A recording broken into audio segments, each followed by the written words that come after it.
कल अपन ने एक्सरसाइज 9.1 के कुछ अपन ने क्वेश्चन कर लिए थे, ठीक है ना। 2-3 क्वेश्चन अपन ने किए थे जिसमें सिंगल ट्रायंगल बन रहा था और उसको अपन ने सॉल्यूशन किया था।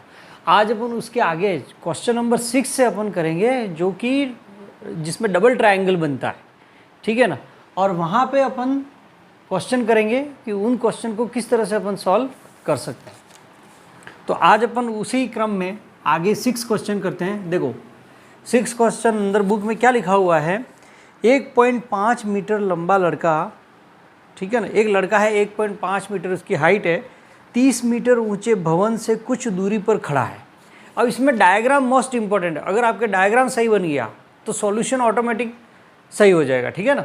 अब यहाँ पे लिखा है 1.5 मीटर लंबा लड़का, जैसे मान लो ये 1.5 मीटर हाइट का एक लड़का है, ठीक है, ए बी। अब यहाँ पे लिखा हुआ है कि ये लड़का एक 30 मीटर ऊंचे भवन से कुछ दूरी पर खड़ा है। 30 मीटर ऊंचा एक भवन है, ठीक है, ये ज़मीन आ गई और ये भवन है सी डी, इसकी हाइट कितनी है 30 मीटर, ठीक है, इस बिल्डिंग की हाइट कितनी है 30 मीटर है। अब इससे कुछ दूरी पर ये खड़ा है, जब वह ऊंचे भवन की ओर जाता है, ऊंचे भवन की ओर यानी ये लड़का इस तरफ जा रहा है, ठीक है, बिल्डिंग की तरफ जा रहा है, तब उसकी आँख से भवन के शिखर का उन्नयन कोण 30 से 60 हो जाता है। अब जैसे जैसे ये लड़का यहाँ पे है, जब वो भवन की तरफ जाता है तो उसका जो उन्नयन कोण है यानी एंगल ऑफ एलिवेशन है वो 30 से 60 हो जाता है।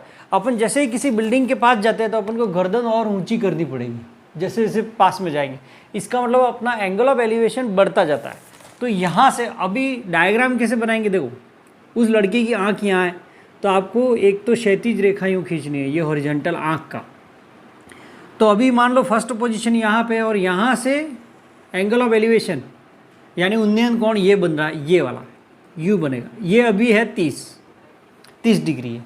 अब जैसे मान लो ये बिल्डिंग की तरफ गया और यहाँ पे आ गया, ठीक है, उसकी पोजीशन यहाँ पे हो गई ई एफ पोजीशन, ठीक है, ये ई एफ।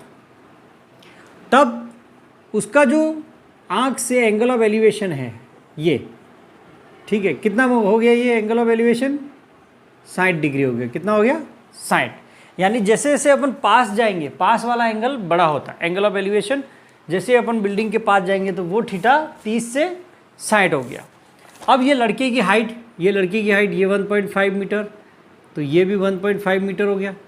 मीन्स यहाँ से यहाँ तक ई एफ और इसको जी मान लो तो ये भी 1.5 मीटर है यहाँ से यहाँ तक। तो ये ऊपर कितना होगा, देखो ये यहाँ से यहाँ तक ये बिल्डिंग है सी डी है 30 और जी डी है 1.5, तो ये कितना होगा 30 में से 1.5 माइनस कर दो तो ये आ गया 28.5 मीटर यहाँ से यहाँ तक सी जी, ठीक है। अब इसमें हमें निकालना क्या है, हमें इसमें निकालना है कि बताइए वो भवन की ओर कितनी दूर चलकर गया, भवन की ओर कितनी दूर चला। जैसे पहले यहाँ से यहाँ तक चला है वो, तो हमें ये डिस्टेंस निकालना है कि भवन की तरफ वो कितना जाए कि उसका उन्नयन कोण 30 से 60 डिग्री हो जाए, यानी हमें ये डिस्टेंस निकालना है। तो अपन इसको x मान लेते हैं, इस डिस्टेंस को अपन क्या मान लेते हैं y, तो ये टोटल हो गया x प्लस वाई, ठीक है, बिकॉज ये x इसको y मान लिया तो ये x प्लस वाई। अब ये x प्लस वाई तो ये भी x है, देखो ये भी x, बिकॉज ये x ये भी y हो गया ये, तो ये टोटल कितना हो गया, ये भी टोटल कितना हो गया x प्लस वाई, ये पूरा हो गया। अब इसमें हमें देखो 2 त्रिभुज बन रहे, ऊपर वाले त्रिभुज लेने, कौन से ट्रायंगल लेने अपन को, एक तो ये हमेशा समकोण त्रिभुज ही लेना है, ठीक है ना। जैसे ये एक ये बन रहा है सी जी और ई, ये वाला, इसमें ये 90 डिग्री है। फिर अपन को लेना है देखो ये सी जी ए, ये वाला लेना है, ये समकोण त्रिभुज, ये वाला नहीं लेना है क्योंकि इसमें 90 डिग्री नहीं बन रहा है, ठीक है ना। तो अपन सबसे पहले जो अंदर छोटा ट्रायंगल है वो पहले लेंगे, ठीक है। तो अब इसको सॉल्व कैसे करना है, देखो इन ट्रायंगल सबसे पहले अपन लेंगे सी जी ई में, त्रिभुज सी जी ई में, देखो इस ट्रायंगल में। अब हमारे पास क्या है, यहाँ अधिकतर जहाँ पे भी 2 ट्रायंगल होते हैं लगभग आपके tan थीटा ही लगेगा। अब इस ट्रायंगल में भी आप देखो हमारे पास ये परपेंडिकुलर ये हाइट है, ठीक है, इस त्रिभुज में सी जी ई में हमें ये लंब दे रखा है यानी परपेंडिकुलर 28.5 और आधार कितना है y। तो यहाँ पे देखो लंब और आधार, कल मैंने बताया था उससे कौन सा थीटा बनता है, sine cos tan, PBP HHB या लाल कक्का, ठीक है। तो ये लाल कक्का हो गया। तो इसमें लंब और आधार से कौन सा थीटा बनता है, tan। तो इस त्रिभुज में कौन सा थीटा लगाएंगे अपन, tan थीटा बराबर लंब बटे आधार। तो यहाँ पे tan 60 थीटा कितना है इसमें, इस त्रिभुज में tan 60 लंब कितना 28.5 है, क्योंकि अपन ने 30 में से ये माइनस कर दिया। तो 28.5 बटे y। तो यहाँ से tan 60 का मान होता है √3 बराबर 28.5 बटे y। क्रॉस मल्टीप्लाई किया तो y बराबर 28.5 बटे √3, ये y का मान आ गया। अब इसको थोड़ा सा अपन क्या कर देते हैं, रेशनलाइज कर देते हैं। तो y का मान हो गया 28.5 बटे √3, इसमें √3 का गुणा √3 का भाग, ये हो गया 28.5 √3, ऊपर ऊपर गुणा किया और नीचे √3 में √3 का 3। अब देखो 28.5 में 3 का भाग जाएगा, ये आ जाएगा 9.5 और √3 अपन लिख देंगे। तो ये y का मान आ गया अपने पास, ठीक है। पहली समीकरण, इसको हमें एक्चुअली x निकालना है, क्योंकि इस क्वेश्चन में क्या लिखा हुआ है कि वो बिल्डिंग की तरफ कितना गया, ठीक है, यानी ये दूरी हमें निकालनी है। और अपन कौन सा लेंगे, अब पुनः अपन दूसरा त्रिभुज लेंगे, त्रिभुज CGA। अब CGA क्यों लिया मैंने, ये नहीं लेना है, समकोण त्रिभुज ही लेना है जिसमें 90 डिग्री बनता है, ये वाला देखो, ये CGA, इसमें ये भी समकोण है, 90 डिग्री आ रहा है। अब इसमें देखो लंब ये है और आधार ये है, तो इसमें भी अपन को देखो लंब दिया है 28.5, आधार ये है, तो ये पूरा कितना है GA, y प्लस x यानी x प्लस y। तो लंब और आधार में वापस कौन सा थीटा बनेगा, tan। तो वापस आप tan थीटा लिखो, लंब बटे आधार, इसमें tan 30 लंब कितना है 28.5 बटे x प्लस y, आधार कितना है ये पूरा GA, ठीक है ना। अब tan 30 का मान क्या है, 1 बटा √3 बराबर यहाँ पे 28.5 बटा x प्लस y रख दिया। अब इसको क्रॉस मल्टीप्लाई से आपको सॉल्व करना है, x प्लस y का 1 से गुणा, तो x प्लस y बराबर 28.5 √3, इसका गुणा √3 से होगा। अब यहाँ पे क्या करेंगे, देखो अपने पास y की वैल्यू ये है, वो y का मान यहाँ पे रख दो। तो x प्लस y के नीचे 9.5 √3 बराबर 28.5 √3। तो x बराबर क्या होगा, इसको अपन इधर बाई टी भी करेंगे, 28.5 √3 माइनस 9.5 √3। तो x बराबर 28.5। देखो माइनस कैसे करते हैं, रूट वाला सेम है तो माइनस कर सकते हैं अपन। तो अपन 28.5 में से 9.5 माइनस करेंगे तो 19 आ जाएगा, 19 √3 मीटर। तो ये अपना आंसर है। हमें x का मान ही निकालना था कि वो लड़का बिल्डिंग की तरफ कितना जाए कि उसका उन्नयन कोण 30 से 60 हो जाए, ठीक है। तो दिस इज आंसर। अब अपन इसमें एक क्वेश्चन नंबर 8 करते हैं, ये भी इम्पोर्टेंट क्वेश्चन है, ठीक है, जो कि CBSE 2020 में ये स्टैंडर्ड में आया हुआ है। अब एक पेडेस्टल के शिखर पर 1.6 मीटर ऊंची मूर्ति लगी। पेडेस्टल क्या होता है, जैसे मूर्ति होती है उसके नीचे चबूतरा बनाते हैं अपन, ठीक है। जैसे ये अपन ने, ये पेडेस्टल होता है, इसके ऊपर अपन ये मूर्ति रखते हैं, इस तरह से ये मूर्ति रखी और ये पेडेस्टल है इस तरह से, ठीक है ना। तो एक पेडेस्टल के शिखर पर एक 1.6 मीटर ऊंची मूर्ति लगी हुई है। जैसे मान लो एक पेडेस्टल है ये, और ये मूर्ति है अपने पास AB, ये मूर्ति है, इस मूर्ति की हाइट है 1.6 मीटर, ठीक है। और ये नीचे पेडेस्टल ये है, ये पेडेस्टल है, ठीक है। तो भूमि के एक बिंदु से, अब ये भूमि आ गई, मान लो यहाँ पे ये भूमि आ गई। अब भूमि के एक बिंदु से, देखो भूमि एक बिंदु से मूर्ति के शिखर का उन्नयन को, मूर्ति ये AB है, उसका शिखर ये है। तो यहाँ से भूमि के एक बिंदु से मूर्ति के शिखर का उन्नयन कोण ये कितना है, 60 डिग्री, ठीक है।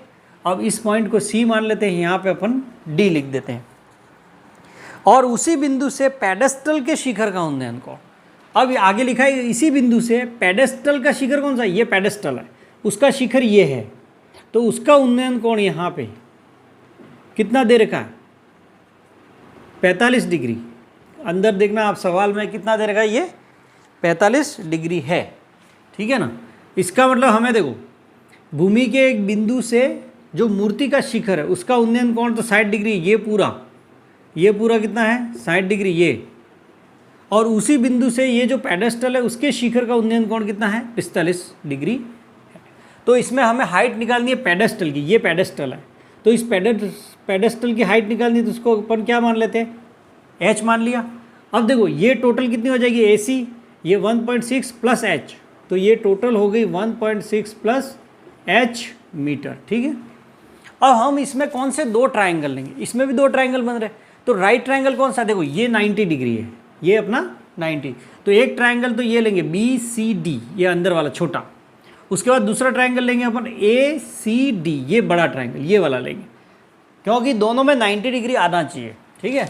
अब हमें यहाँ निकालनी है वैल्यू h की, जो h की वैल्यू आएगी वही अपने आंसर है।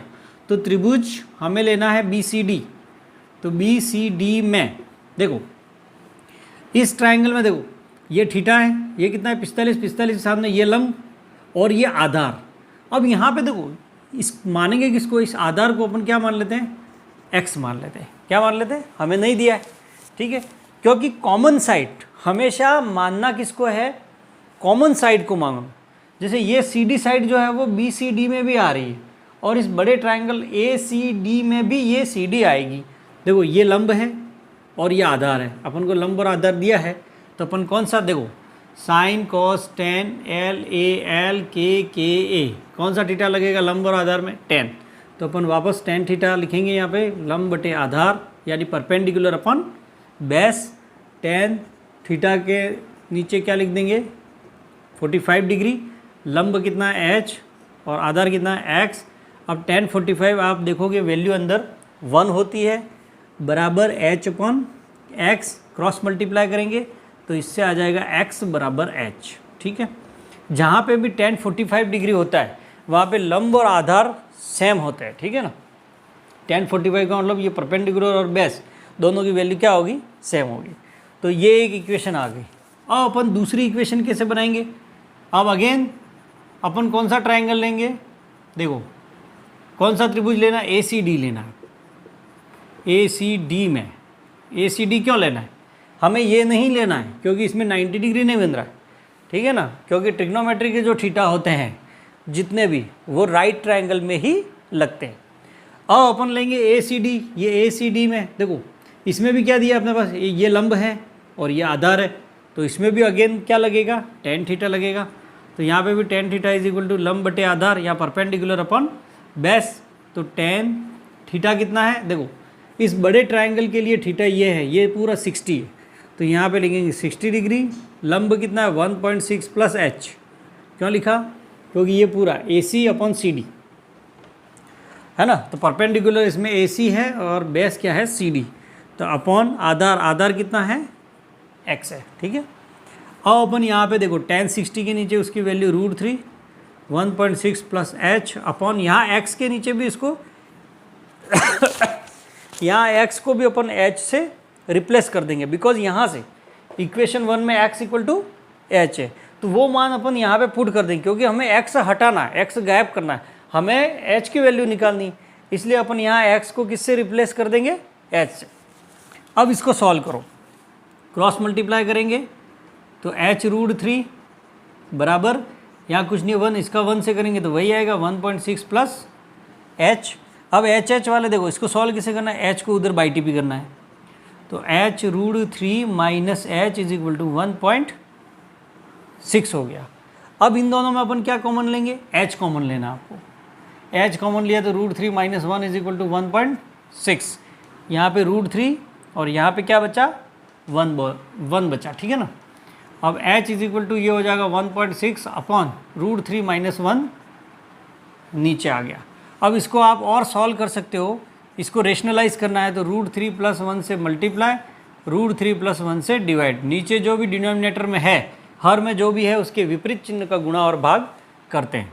अब यहाँ देखो ऊपर ऊपर गुणा कर दो 1.6 और √3 प्लस 1 दोनों का गुणा, यहाँ पे देखो यहाँ फॉर्मूला लग जाएगा a plus B a minus B, a square minus B square यानी √3 का स्क्वायर माइनस 1 का स्क्वायर, तो ये 1.6 ब्रैकेट √3 प्लस 1, ये हो गया 3 माइनस 1, तो 1.6 ब्रैकेट √3 प्लस 1, ये आ गया 2 से ये कैंसिल हो जाएगा 0.8 time, this is answer 0.8 bracket √3+1। अगर आपको ये आ गई पेडेस्टल की हाइट, अगर आपको इसकी एग्जैक्ट वैल्यू निकालनी है तो आपको एक वैल्यू ध्यान रखनी है, √2 की वैल्यू होती है 1.414 होती है और √3 की वैल्यू होती है 1.732 मीटर। ठीक है, अकॉर्डिंग टू क्वेश्चन इसको आप रख सकते हो।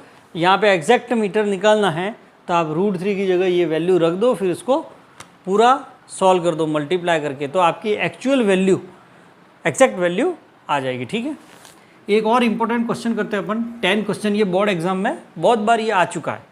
अब यहाँ पे क्या लिखा हुआ देखो, एक 80 मीटर चौड़ी सड़क, ये सड़क है, ठीक है, ये ए बी सड़क मान ली अपन ने, इसकी चौड़ाई कितनी है यहाँ पे 80 मीटर मान लिया अपन ने। ठीक है ना, ये रॉड यूँ है, यूँ रॉड है, तो उस रॉड के एक कॉर्नर पर एक पॉइंट है ए और दूसरे कॉर्नर पर पॉइंट है बी है। ठीक है, अब 80 मीटर चौड़ी सड़क के दोनों और आमने सामने समान लंबाई के दो खंभे लगे हुए।